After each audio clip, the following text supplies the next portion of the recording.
Hello and a very good morning to all the students. Students, today we are discuss the very important topic of microeconomics, that is market. Meaning of market, types of market, market structure, and then features of perfect competitive market structure. तो साथियों, आज हम बहुत ही interesting और बहुत ही आसान topic है उसका अध्ययन करने जा रहे हैं, जो है मार्केट, बाज़ार। नाम से ही बहुत ही आसान सा शब्द लगता है, क्योंकि हम इस नाम से रोज़ाना परिचित हैं। बाज़ार हम लोग जाते हैं, देखते हैं। तो बाज़ार क्या होता है, कितने प्रकार के होते हैं, उसका अर्थ क्या होता है, आज हम इसका अध्ययन करेंगे। तो सबसे पहले बाज़ार क्या होता है। हम सब लोग बाज़ार में जाते हैं और सामान्य जो चीज़ें हैं वो हम सब जानते हैं कि बाज़ार क्या होता है। उसको हम अर्थशास्त्र में किस तरीके से डिफ़ाइन कर सकते हैं, वो आज हम पढ़ने की कोशिश करेंगे। तो चलिए स्टार्ट करते हैं आज के टॉपिक को। सबसे पहले पढ़ेंगे हम बाज़ार का अर्थ। तो वह स्थान या क्षेत्र जहाँ क्रेता एवं विक्रेता आपस में प्रत्यक्ष या अप्रत्यक्ष रूप से मिलकर वस्तुओं व सेवाओं की मोल भाव करके कीमत तय करते हैं तथा तय निश्चित कीमत पर निश्चित समय में वस्तुओं और सेवाओं का लेन देन करते हैं, उसे बाज़ार कहते हैं। तो साथियों, सबसे महत्वपूर्ण बात यह है कि पहले की विचारधारा ये थी कि बाज़ार एक स्थान होता है, एक क्षेत्र होता था। लेकिन आज की स्थिति में जो मॉडर्न कॉन्सेप्ट है, वो बाज़ार किसी स्थान या क्षेत्र तक सीमित ना रहकर ये एक ब्रॉड कॉन्सेप्ट बन चुका है। मतलब होल रीजन, पूरा का पूरा क्षेत्र बाज़ार में शामिल करते हैं। क्यों? क्योंकि आजकल ये ज़रूरी नहीं है कि buyers and sellers direct contact हो, इनडायरेक्ट कांटेक्ट करके भी वस्तुओं और सेवाओं का लेन देन कर सकते हैं। वो जैसे ऑनलाइन मार्केटिंग के द्वारा हम अमेजोन पे, फ्लिपकार्ट पे डायरेक्ट हम क्रेता और विक्रेता आपस में नहीं मिलते, लेकिन फिर भी हम वस्तुओं का क्रय विक्रय कर लेते हैं। तो इस प्रकार से अब ये ज़रूरी नहीं है कि बाज़ार में क्रेता और विक्रेता आपस में एक दूसरे से मिलकर ही कीमत का निर्धारण कर वस्तुओं का लेन देन करें। तो बाज़ार में कुछ ऐसे तत्व हैं जो ज़रूरी है, एलिमेंट्स ऑफ मार्केट। क्या क्या तत्व है? पहला है बायर्स एंड सेलर्स। तो सीधी सी बात है कि बाज़ार में सबसे महत्वपूर्ण तत्व है, क्या होने चाहिए? खरीदार होने चाहिए और बेचने वाले होने चाहिए, सेलर्स होने चाहिए और ख़रीदने वाले होने चाहिए। बिना बायर्स और बिना सेलर्स के मार्केट नहीं हो सकता। तो इसका मतलब बाज़ार में पहला तत्व महत्वपूर्ण क्या है कि क्रेता और विक्रेता दोनों होना जरूरी है। दूसरा है प्रोडक्ट एंड सर्विसेज। अब बायर्स एंड सेलर्स है, बट वहाँ पर प्रोडक्ट नहीं है या सर्विस नहीं है, तो किसका लेन देन करेंगे? तो दूसरा महत्वपूर्ण एलिमेंट क्या है? वस्तुएं होनी चाहिए या सेवाएं होनी चाहिए? वस्तु या सेवा, जरूरी नहीं कि दोनों ही हो, वस्तु भी हो सकती है और सेवाएं भी हो सकती है। तीसरा महत्वपूर्ण बात है कि बार्गेनिंग फॉर ए प्राइस। अब क्रेता और विक्रेता दोनों मिलकर क्या करते हैं? बार्गेनिंग करते हैं, मोल भाव करते हैं। जैसे हम कहीं बाज़ार में ख़रीदने जाते हैं, वहाँ से दुकान वाले से पूछते हैं कि ये पेन कितने का है, तो वो कहता है कि ये 20 रुपये का है, और हम कहते हैं कि ये 18 रुपये में दे दो। तो इसका मतलब हम बाज़ार कीमत से कम तय निर्धारण करते हैं, उसमें बार्गेनिंग करते हैं। जैसे कपड़े खरीदने जाते हैं, पेन में तो क्या होता है कि मार्केट प्राइस जो होती है वो MRP से ही ज़्यादातर होती है। लेकिन जैसे कपड़ा मार्केट हो गया, या फिर सब्जियां हैं, या और भी जैसे फ्रूट्स वगैरह है, उसमें बार्गेनिंग होती है। जैसे केले खरीदने गए, केले का दाम बता रहे हैं 30 रुपये किलो, हम कहते हैं कि 25 रुपये किलो लगा लो। तो इसका मतलब बार्गेनिंग होती है, और बार्गेनिंग होकर वस्तु का मोल भाव करके वस्तु की कीमत का निर्धारण करते हैं। तो ऐसी कीमत जहाँ पर बेचने वाला तैयार हो जाता है और ख़रीदने वाला तैयार हो जाता है, तो वो कहलाती है बार्गेनिंग प्राइस, मोल भाव प्राइस। चौथा एलिमेंट है नॉलेज ऑफ मार्केट कंडीशंस। बाज़ार में दोनों को ही मार्केट की सारी दशाओं की जानकारी होती है। And one price at the given time. इसका मतलब सारी जानकारी लेने के बाद में कीमत तय हो गई, और कीमत तय होने के बाद में हम उस वस्तु का लेन देन कर लेते हैं, तो वो क्या कहलाता है? बाजार कहलाता है। तो वह स्थान या पूरा रीजन जहाँ पर क्रेता और विक्रेता आपस में डायरेक्ट या इनडायरेक्ट मिलकर मोल भाव करके वस्तु की कीमत का निर्धारण करते हैं और उस कीमत पर एक निश्चित समय पर उसका वस्तु का लेन देन कर लेते हैं, तो वो क्या कहलाता है? मार्केट कहलाता है, बाजार कहलाता है। बाजार एक सामान्य सी शब्द है, हम जो करते हैं उसी को हम लिखना चाहिए हमें इसमें।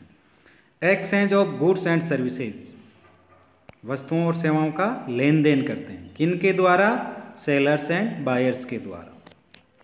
किस पे? One price at the given, एक निश्चित समय पर निश्चित कीमत पर। चलिए, ये तो हो गया मीनिंग ऑफ मार्केट, बाजार का एक अर्थ। अब पढ़ेंगे हम क्लासिफिकेशन ऑफ मार्केट या काइंड्स ऑफ मार्केट, बाजार के प्रकार। बहुत सारे बाजार होते हैं, लेकिन अर्थशास्त्र में 2-3 तरीके से हम बाजार को क्लासिफिकेशन करके, क्योंकि यही ज़्यादातर पूछे जाते हैं और महत्वपूर्ण होते हैं। पहला है एरिया वाइज। एरिया वाइज मतलब क्षेत्र के अनुसार बाजार होते हैं।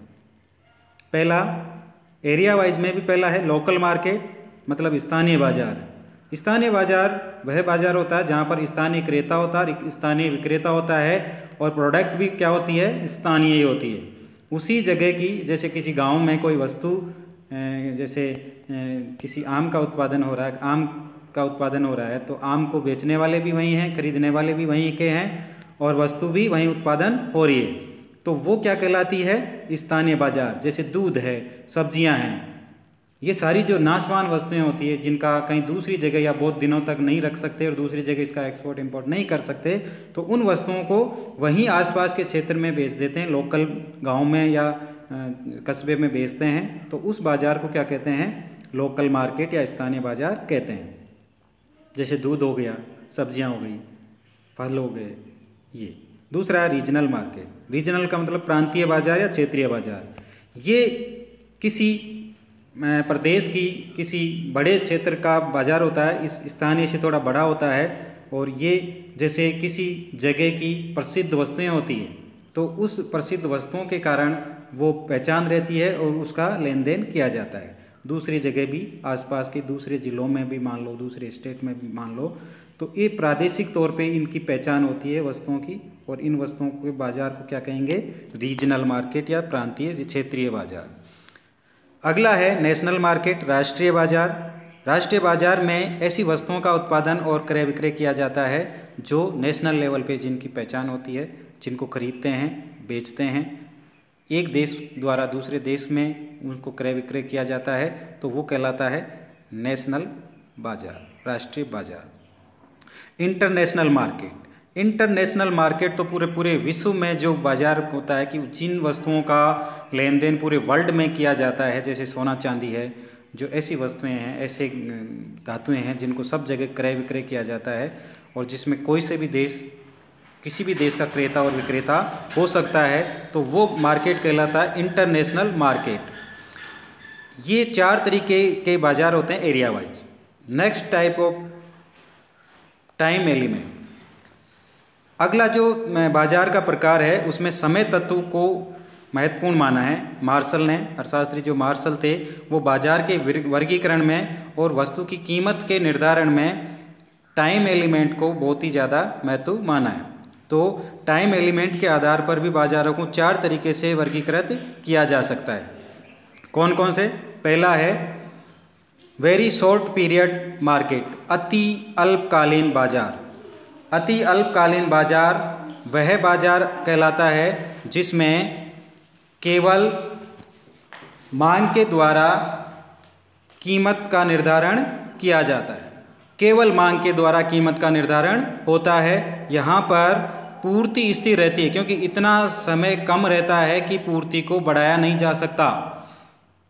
ना तो परिवर्तनशील साधनों को बढ़ाकर पूर्ति को बढ़ाया नहीं जा सकता, तो जितनी पूर्ति है उसी स्थिर रहती है, पूर्ति की मात्रा स्थिर रहती है। तो केवल कीमत का निर्धारण किससे होता है? मांग के आधार पर कीमत का निर्धारण होता है। तो ये कहलाता है अति अल्पकालीन बाजार, means very short period market. जैसे सब्जी, दूध, फल, इनकी जो मार्केट होता है ये बहुत ही शॉर्ट टाइम का मार्केट होता है। इसमें किसी दूध की ज़रूरत पड़ गई तो ज़्यादा पूर्ति नहीं बढ़ा सकते, तो कीमत का निर्धारण किससे होता है? केवल मांग से होता है। मांग ज़्यादा हो गई तो कीमत बढ़ जाएगी। दूसरा है तो मार्शल ने ये माना है कि कीमत के निर्धारण में समय तत्व का बहुत ही बड़ा योगदान होता है। समय बहुत ही कम है तो उसमें केवल मांग के आधार पर ही कीमत का निर्धारण होता है, पूर्ति क्योंकि स्थिर रहती है। दूसरा है शॉर्ट पीरियड मार्केट, अल्पकालीन बाजार, जिसमें मांग और पूर्ति के द्वारा वस्तु की कीमत का निर्धारण होता है। लेकिन यहाँ भी अगर किसी वस्तु की मांग बढ़ जाती है तो उत्पादक क्या करेंगे कि परिवर्तनशील साधनों को बढ़ाकर पूर्ति बढ़ा देते हैं, जिससे मांग की जो पूर्ति है वो बराबर हो जाती है। तो यहाँ पर मांग और पूर्ति के द्वारा दोनों ही तत्व महत्वपूर्ण हैं, लेकिन पूर्ति की तुलना में यहाँ पर भी मांग ज़्यादा प्रभावशाली रहता है कीमत के निर्धारण करने में। अगला मार्केट है लॉन्ग पीरियड मार्केट, मतलब दीर्घकालीन बाजार। दीर्घकाल वह समय अवधि होती है जहाँ पर उत्पादन के सभी साधनों को परिवर्तन करके पूर्ति को बढ़ाया जा सकता है। तो इसका मतलब दीर्घकाल में मांग और पूर्ति के द्वारा वस्तु की कीमत का निर्धारण होता है, और यहाँ पर दोनों ही मांग और पूर्ति दोनों का ही बराबर योगदान होता है वस्तु की कीमत के निर्धारण में। लास्ट है very long period of market. इसमें पूर्ति का प्रभाव ज़्यादा होता है और मांग का प्रभाव कम होता है वस्तु की कीमत के निर्धारण में। तो इस प्रकार मार्शल ने 3 प्रकार के बाजार बताए हैं, very short period market, short period market, long period market and very long period market, जहाँ पर इनमें टाइम के आधार पर मांग और पूर्ति की शक्तियों में कम या ज़्यादा होता है और कीमत का निर्धारण होता है। अगला है on the basis of competition या मार्केट स्ट्रक्चर। सबसे महत्वपूर्ण जो बाजार का वर्गीकरण है इसी प्रकार का है, इसी को हम आगे उच्च अध्ययन में भी, अन्य कार्य में भी इनका प्रयोग करेंगे। तो 2 प्रकार के बाजार होते हैं मार्केट स्ट्रक्चर में, एक तो परफेक्ट कंपटीशन मार्केट होता है और दूसरा होता है इम्परफेक्ट कॉम्पिटिटिव मार्केट। तो पूर्ण प्रतियोगिता बाजार और अपूर्ण प्रतियोगिता बाजार। अपूर्ण प्रतियोगिता बाजार में monopoly market, oligopoly market, डिओपोली market, monopolistic competition market, ये प्रकार के होते हैं। और भी कई प्रकार के बाजार होते हैं जैसे product market, factor market, money market और कैपिटल मार्केट, बहुत सारे मार्केट होते हैं। लेकिन मुख्यतः 3 मार्केट होते हैं, एक तो एरिया वाइज, टाइम एलिमेंट के आधार पे एंड कंपटीशन के आधार पे। तो अब हम पढ़ेंगे कंपटीशन के आधार पर पहला जो मार्केट होता है वो कहलाता है परफेक्ट कंपटीशन मार्केट, पूर्ण प्रतियोगिता बाजार। तो आज सबसे पहले हम पढ़ेंगे परफेक्ट कंपटीशन मार्केट, पूर्ण प्रतियोगिता बाजार। इसका क्या अर्थ होता है, क्या विशेषताएं होती है। तो पूर्ण प्रतियोगिता, नाम से स्पष्ट हो रहा है कि यहाँ पर प्योर फुल कंपटीशन होता है, प्रतियोगिता पूर्ण होती है, बहुत ही ज़्यादा प्रतियोगिता होती है। और कब होती है प्रतियोगिता, जब बहुत सारे प्रतियोगी होते हैं। तो मीनिंग पढ़ते हैं सबसे पहले इसका अर्थ। वह बाजार स्थिति जिसमें अत्यधिक क्रेताओं एवं विक्रेताओं के द्वारा समरूप वस्तुओं का बाजार द्वारा निर्धारित कीमत पर लेन देन किया जाता है, जिसमें फर्मों का प्रवेश व निकास स्वतंत्र होता है, उसे सामान्यतया पूर्ण प्रतियोगिता बाजार कहते हैं। तो इसमें क्या होता है कि large number of buyers and sellers and homogeneous product and exit and entry free of firms. तो जहाँ पर सेम कीमत पर अनेक क्रेताओं और विक्रेताओं के द्वारा निर्धारित कीमत पर समरूप वस्तुओं का लेन देन किया जाता है, उसे पूर्ण प्रतियोगिता बाजार कहते हैं। पूर्ण प्रतियोगिता बाजार की क्या विशेषताएं होती है, क्या करैक्टरिस्टिक्स होती है, अजम्पशंस क्या होती है, हम ये आगे अध्ययन करेंगे। तो model of perfect competition is based on the following assumptions. तो जो पूर्ण प्रतियोगी बाजार है या फर्म है वो उसी को कहते हैं जो ये नीचे जो भी शर्तें हैं और जो भी विशेषताएं हैं उनको फुलफिल करती है।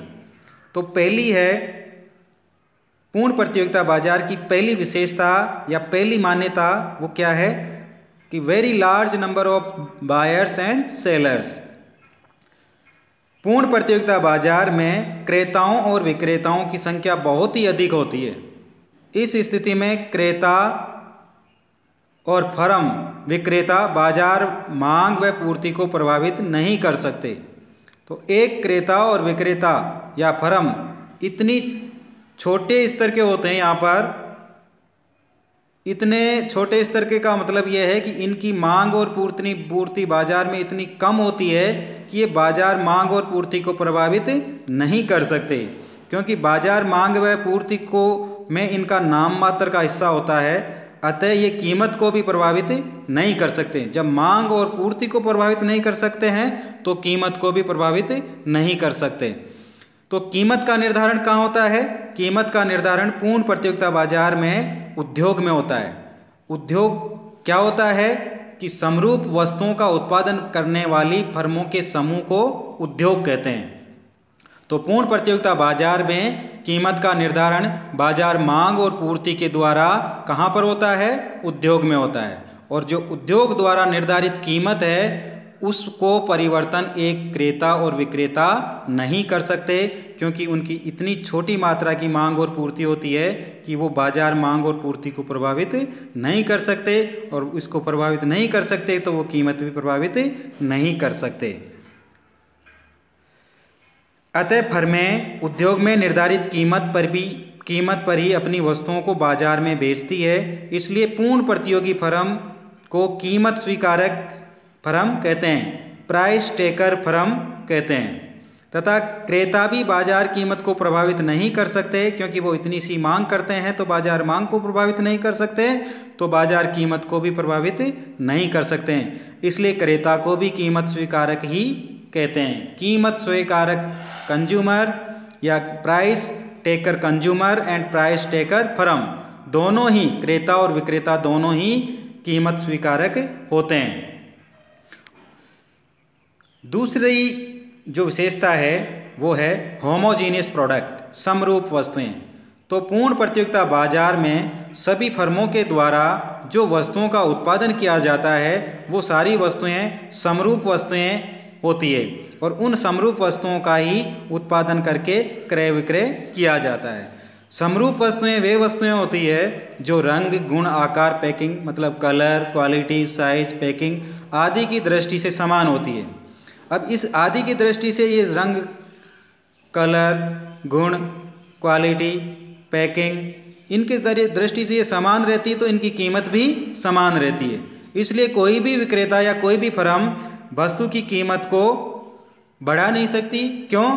क्योंकि इतने large number of buyers and sellers होते हैं कि, और वस्तुएं भी होमोजीनियस होती है, समरूप होती है, सिमिलर गुड्स होती है, और तो सबको पता रहता है कि इस वस्तु की कीमत बढ़ाकर वो ज़्यादा कीमत नहीं ले सकता है। इसलिए बाजार में कीमतें समान रहती है, जिससे फर्म का मांग वक्र पूर्णतया लोचदार होता है। तो वस्तुएं समरूप होती है, इसलिए एक फर्म का मांग वक्र पूर्णतया लोचदार होता है। मतलब बाजार द्वारा निर्धारित कीमत पर एक फर्म जितनी चाहे मात्रा बेच सकती है, कीमत में ना तो कमी कर सकती है वो और ना ही वृद्धि कर सकती है। तो हमने ये चित्र लिया है, इसमें पहला जो चित्र है ये फर्म का मांग वक्र है। जो फर्म का मांग वक्र होता है वो होता है AR और MR दोनों एक ही होता है, क्योंकि इससे पहले वाले वीडियो में हमने पढ़ लिया था कि जो कीमत किसके बराबर होती है? AR के बराबर, और AR और MR पूर्ण प्रतियोगिता में दोनों बराबर होता है। तो पूर्ण प्रतियोगी फर्म का P बराबर AR बराबर MR तीनों ही बराबर होती है, और ये परफेक्टली इलास्टिक होती है। और दूसरे चित्र में हमने इंडस्ट्री को लिया है। इंडस्ट्री किसे कहते हैं कि समरूप वस्तुओं का उत्पादन करने वाले फर्म के समूह को क्या कहते हैं? इंडस्ट्री कहते हैं। और ये क्या इंडस्ट्री क्या होती है? प्राइस मेकर होती है। प्राइस मेकर कैसे होती है? ये बाजार मांग और पूर्ति, बाजार मांग वक्र यहाँ पे ऋणात्मक डाल का है। तो पूर्ण प्रतियोगिता में उद्योग का जो बाजार मांग वक्र होता है वो ऋणात्मक डाल का होता है, और जो बाजार पूर्ति वक्र होता है वो धनात्मक डाल का होता है। जब मांग और पूर्ति जिस बिंदु पर बराबर होती है वहाँ पर कीमत का निर्धारण होता है। चित्र में E बिंदु पर दोनों मांग और पूर्ति बराबर हो रही है, तो OP कीमत का निर्धारण बाजार में उद्योग में हो रहा है। अब इस OP कीमत को सभी फर्में कीमत स्वीकार करके अपनी मात्रा निर्धारित करती है कि इस कीमत पर हम कितना उत्पादन करके बेचें। तो जो इंडस्ट्री है वो प्राइस मेकर होती है, और जो फर्म होती है वो प्राइस टेकर होती है। फर्म भी प्राइस टेकर होती है और कंज्यूमर्स भी प्राइस टेकर ही होते हैं। Next, free entry and exit of the firms. तो पूर्ण प्रतियोगिता बाजार में नई फर्मों के प्रवेश और निकास पर कोई प्रतिबंध नहीं होता। असामान्य लाभ की स्थिति देखकर नई फर्में उद्योग में प्रवेश कर जाती है तथा हानि होने पर फर्में उद्योग को छोड़ देती है। अतः दीर्घकाल में जो उत्पादन करने वाली जो प्रतिनिधि फर्में होती है उनको दीर्घकाल में हमेशा सामान्य लाभ ही मिलता है। इसको इस तरीके से समझते हैं हम कि जैसे वर्तमान में बाजार में असामान्य लाभ की स्थितियां हैं और असामान्य लाभ से आकर्षित होकर उद्योग में नई फर्में प्रवेश करती है, क्योंकि यहाँ पर प्रवेश और निकास पर कोई प्रतिबंध नहीं होता, कोई लाइसेंस की ज़रूरत नहीं होती, कोई परमिट नहीं लेना पड़ता, कोई रजिस्ट्रेशन नहीं करवाना पड़ता। कोई भी जो जिसके पास में कुछ पैसा है वो उद्योग खोल सकता है, फर्म खोल सकता है और काम अंदर घुस सकता है, अपना काम कर सकता है। तो इसका मतलब कोई रेस्ट्रिक्शन नहीं है, कोई बैरियर्स नहीं है। तो जैसे ही अगर बाजार में लाभ की स्थिति दिखाई देती है तो नई फर्में बाजार में प्रवेश कर जाती है और नई फर्में बाजार में प्रवेश करने से बाजार पूर्ति बढ़ जाती है और बाजार पूर्ति के बढ़ने से प्राइस डिक्रीज होती है। प्राइस डिक्रीज होती है तो प्रॉफिट डिक्रीज होते हैं और प्रॉफिट डिक्रीज होके धीरे धीरे वो सामान्य लाभ पर आ जाते हैं। अब जब हानि होने लगती है तो कई फर्में बाजार को छोड़ देती है। अब बाजार छोड़ देती है तो पूर्ति घटती है, पूर्ति घटने से प्राइस बढ़ती है, प्राइस बढ़ने से प्रॉफिट भी बढ़ते हैं। तो जो लॉस होता है वो किस में वापस कन्वर्ट हो जाता है? प्रॉफिट में। इसका मतलब दीर्घकाल में जो कार्य करने वाली फर्में होती है उसको हमेशा सामान्य लाभ ही, नॉर्मल प्रॉफिट ही मिलता है। नेक्स्ट है परफेक्ट नॉलेज ऑफ मार्केट। पूर्ण प्रतियोगिता बाजार में क्रेताओं विक्रेताओं मतलब फर्मों को बाजार की सभी दशाओं का, बाजार की सभी स्थितियों की पूर्ण जानकारी होती है। कौन सी वस्तु है, उसके फैक्टर्स ऑफ प्रोडक्शन की प्राइसेज क्या है, कॉस्ट क्या है, क्वालिटी क्या है वस्तुओं की, कितने में बन रही है, कौन सी जगह कितने में मिल रही है। इसका मतलब सारी जानकारी कंज्यूमर्स को और विक्रेताओं फर्म्स को सारी बाजार की पूरी जानकारी होती है। इसलिए सभी जगह वस्तु की कीमतें समान होती है, सब कुछ जानकारी होती है। इसलिए कोई भी क्रेता और कोई भी विक्रेता किसी वस्तु की कीमत को बढ़ाकर बेच नहीं सकता, क्योंकि क्रेताओं को सभी जानकारी होती है और दूसरे विक्रेता पास में होते हैं तो वो वहाँ से ना खरीदे के दूसरी जगह से खरीद लेगा। उसको पता है कि वहाँ पर क्या है, वहाँ पर कीमत कम है। जैसे हम सब्ज़ी लेने जाते हैं, एक उदाहरण के द्वारा हम इसको समझते हैं कि जैसे हम सब्ज़ी लेने जाते हैं, टमाटर खरीदने गए हम और टमाटर के लिए पूछते हैं, पास में बहुत सारे लोग टमाटर बेच रहे हैं। तो एक जगह हमने पूछा कि टमाटर क्या भाव दे रहा है, तो वो कह रहा है कि साहब 30 रुपये किलो, और हम ये कहते हैं कि 25 रुपये किलो में दे दो। तो वो विक्रेता है वो कीमत घटा नहीं सकता, बढ़ा नहीं सकता, वो केवल जो बाजार में निर्धारित कीमत है उसी पे बेचता है। फिर हम कहते हैं कि 25 रुपये किलो में दे दो, तो वो कहता है कि भैया 25 रुपये किलो में ये टमाटर आपको कहीं नहीं मिलेगा, क्योंकि इसको पता है कि बाजार में आज कीमत ये निर्धारित हुई है और कोई भी बेचने वाला इस भाव में इसको टमाटर नहीं बेचेगा। तो वो कॉन्फिडेंस से कहता है। इसका मतलब सबको, क्रेताओं को और विक्रेताओं को बाजार की पूरी जानकारी होती है। मान लो वो अगर 30 से 40 रुपये मांग रहा है तो क्रेता क्या होता है कि पूरे घूमता है, पूछता है। तो एक उसको जब पता चलता है कि वास्तव में 30 रुपये किलो में टमाटर मिल रहा है और ये कितना मांग रहा है, 40 रुपये किलो में, इसका मतलब क्रेता को भी पूरी की पूरी जानकारी होती है कि बाजार में क्या भाव चल रहे हैं। इसलिए क्रेताओं और विक्रेताओं को बाजार की पूरी जानकारी होती है तो कीमतें भी समान रहती है। Next features of perfect competition का जो है वो perfect mobility of factors of production. इसका मतलब यह है कि इस बाजार में उत्पादन के साधनों की पूर्ण गतिशीलता पर पूर्ण स्वतंत्र होते हैं। एक उद्योग से दूसरे उद्योग में जाने के लिए उत्पादन के साधन पूर्णतः स्वतंत्र होते हैं, एक फर्म से दूसरे फर्म में जा सकते हैं।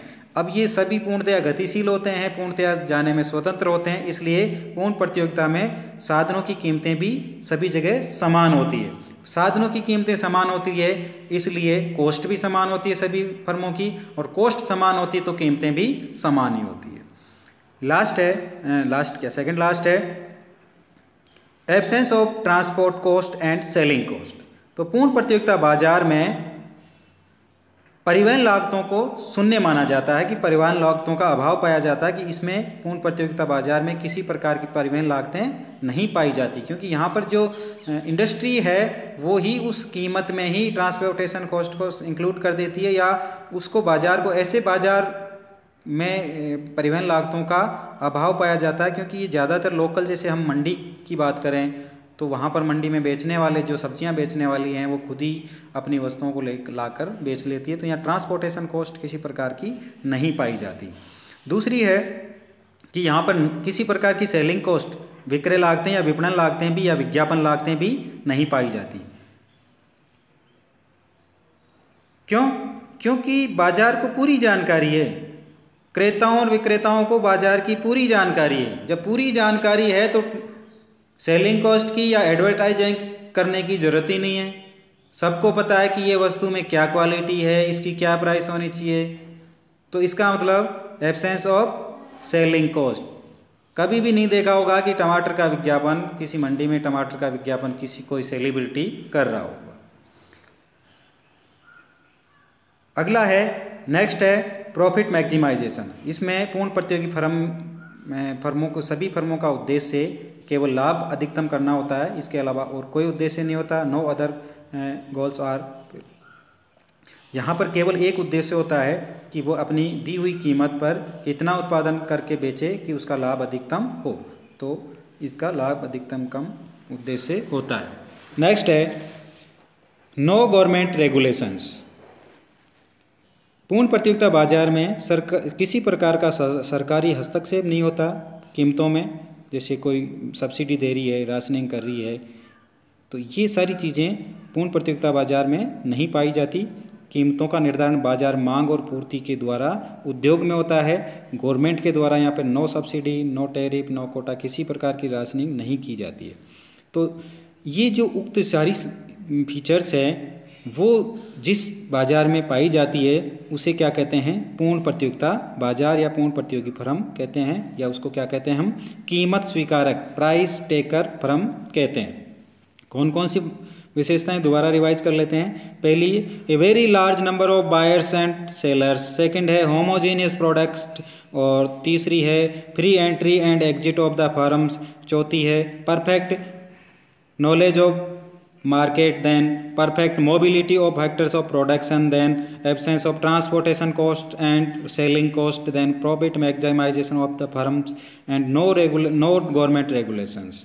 तो ये सारी जो फीचर्स है वो जो भी फुलफिल कर रही है उस फर्म को क्या कहते हैं? पूर्ण प्रतियोगी फर्म या कीमत स्वीकारक फर्म कहते हैं। अब ये कहते हैं कि ये इतनी सारी विशेषताएं हैं, वास्तव में कहीं होती भी है या नहीं। तो वास्तव में ये जो आइडल किस्म का बाजार स्थिति है, ये बाजार स्ट्रक्चर है, इस प्रकार की जो सारी विशेषताओं को पूर्ण तरीक़ा से तो कोई से भी बाजार में फुलफिल नहीं करता, लेकिन फिर भी कुछ उदाहरण हमें मिलते हैं जहाँ पर ये सारी कंडीशंस लागू होती है थोड़ी बहुत। कौन कौन सी? जैसे कृषि वस्तुएं, आप मंडी में जाओगे तो वहाँ पर ये सारी दिखाई देगी। क्रेता और विक्रेता बहुत ज़्यादा हैं वहाँ पर। वस्तु बेचने वाली गेहूँ है, जैसे टमाटर है, चने हैं या राइस है, ये सब सिमिलर गुड्स होती है। धातु बाजार में जैसे सोने चांदी के मार्केट में देखोगे तो वहाँ पे भी सिमिलर्स होती है। और स्टील, अंडे, दूध, शेयर बाजार आदि में पूर्ण प्रतियोगिता बाजार की स्थितियाँ या विशेषताएं दिखाई देती है। इनमें ये मानते हैं कि यहाँ पर पूर्ण प्रतियोगिता पाई जाती है। लेकिन प्योर कंपटीशन, जब ये सारी विशेषताएं फुलफिल हो, ऐसी स्थितियाँ, ये एक प्रकार की आदर्श व्यवस्था है पूर्ण प्रतियोगिता बाजार। तो वास्तव में ये इन जगह जैसे कृषि वस्तुओं में, धातु बाजार में, दूध, अंडे, शेयर मार्केट आदि में इनमें दिखाई दे सकती है। तो कैसा लगा आपको वीडियो?